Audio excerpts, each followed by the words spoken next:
In Gaza, where there's little food available, you take what you can find. Boiled up, these plants fill a gap, but not for long. My mother taught us the difference between each plant, and we started to recognize them. Each of us eats half a piece of bread a day. Elsewhere in Rafah, a mother mixes crushed biscuits with milk and water to feed her daughter. Before the war, I used to feed her fruit and vegetables, but now I can't provide these. I used to give her high-energy biscuits, but we can't afford them.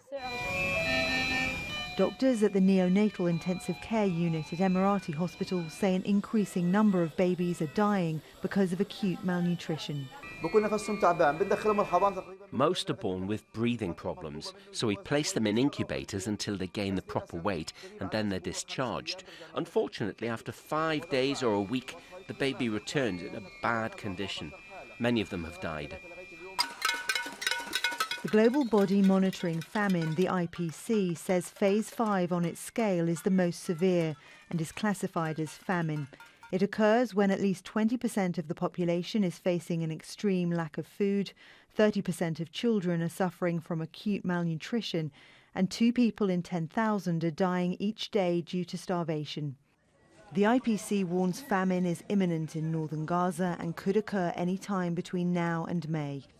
UNICEF estimates 1 in 3 children younger than 2 is malnourished there, a number that's doubled since January.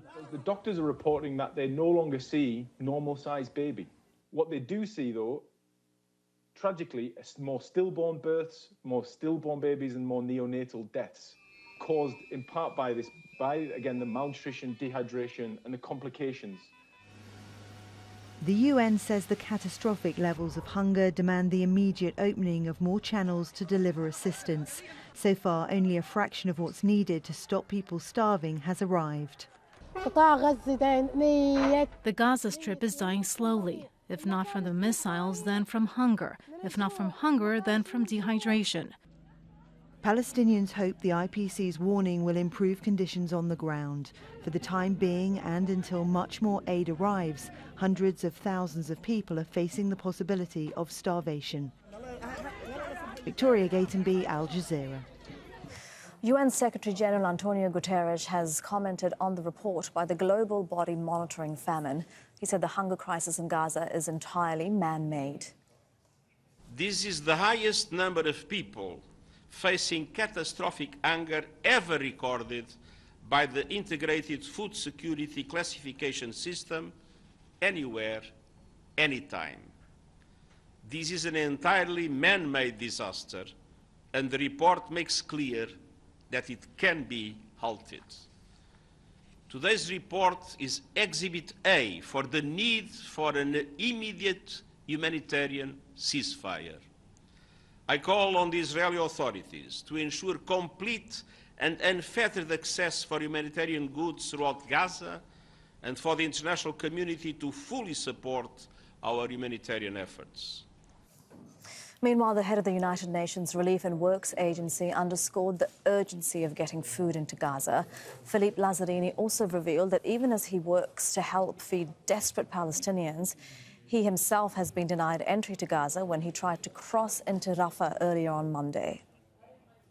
We are engaged in a race against the clock to try to reverse the impact of the spreading hunger and the looming famine in the Gaza Strip. I know that today Rome will issue new data about the hunger situation in Gaza, and my fear is that this data might not indicate any improvement, in the contrary, possible deterioration.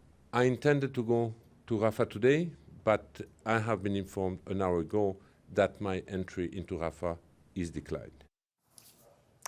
And we're joined now by Beth Bechdol, the Deputy Director General of the UN's Food and Agriculture Organization, and she's joining us live from Brussels. Thank you very much for your time. Firstly, the report shows that 1.1 million people in Gaza are struggling with what they call catastrophic hunger and starvation. Can you put that into context for us in terms of it being the highest number of people ever recorded as facing catastrophic hunger by the IPC system? Yeah, of course. Thank you so much for having me. And I think you heard some references to the report that was released today from some of the other presentations in this piece. But clearly being at an IPC level 5 definition, catastrophic, is something that is unprecedented in the 20 years that we have been working on this IPC reporting. The IPC report began in 2004 with its first look at Somalia. And here we are 20 years later with an incredible deepening and rapid deterioration of a food security situation in Gaza in particular that has deteriorated at a pace and a frequency that we've never seen before. So the IPC report really has 3 categories that we define around acute food insecurity. Level 3 is considered crisis, level 4 is considered emergency, and level 5 is catastrophe, possibly leading to famine. So what does it mean to be in phase 5, which is where 1.1 million Gazans are actually categorized right now, half of the population of Gaza. That means that households who are in this particular level have an extreme lack of food and are unable to meet most of their basic needs. People are starving, and they face a significantly increased risk of acute malnutrition and ultimately death. So this now is the place where, with the release of the report indicates that I think when we released the report in December, we indicated that famine was likely.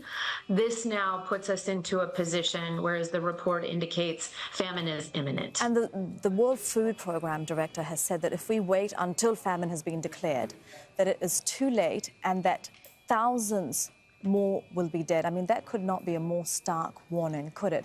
What does Gaza need to stop the deaths of more people from starvation? We're already seeing it. Yeah, if we wait, it's completely indefensible, as we've seen the data points that are showing us just how much the deterioration is taking place.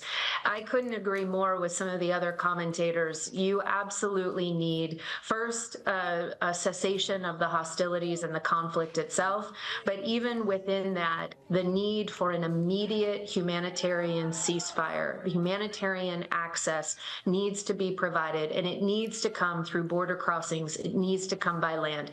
It is so commendable to see so many of the alternative approaches that countries and other partners are trying to provide, whether it's been airdrops, whether it's President Biden's plan to build a specific port, whether it's the sea lanes that are trying to be opened up.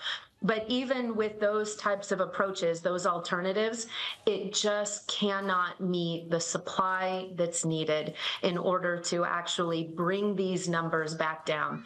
The other real concern that I hope people begin to talk about is, while we focus on shipping commodities into Gaza, those commodities are things like bread, flour, cooking oil. These are not nutritious, healthy food products. We're not speaking about fruits and vegetables and milk and protein that are so fundamental to human health and to children's health. This is another possible problem that I think we'll be seeing even more, is concerns about malnutrition and a lack of healthy diets, especially for children. Absolutely, and we have seen how much malnutrition has skyrocketed again, especially for children in Gaza. I know that one focus for your organization is keeping livestock alive. Why is that so important during such times? Yeah, it's a really great question. And I think a lot of times agriculture and its various sectors might be looked at as an economy, as a livelihood, as something that brings an income or economic activity to a farmer or to a village or a family. But in fact, having the availability and still the sustained inventories of, say, sheep or goats or even chickens, this is a source of nutrition. If this is the source of 2 cups of milk per day for a child in Gaza, if we can keep a sheep, a goat, or a similar type of animal alive. And so getting animal feed into the area is critically important. And we now have about 20 trucks of animal feed, barley-based animal feed, that is probably about a few days away from making its way into Gaza. There are still enough significant inventories of animals that we think this can be at least one additional part of a humanitarian response. Right. But the rest of the agricultural sector in the area is really just completely devastated and almost fully destroyed. Absolutely. Ongoing attacks on agricultural areas for the last few months. Beth Bexdal of the UN's Food and Agriculture Organization, thank you so much for your time. Thank you.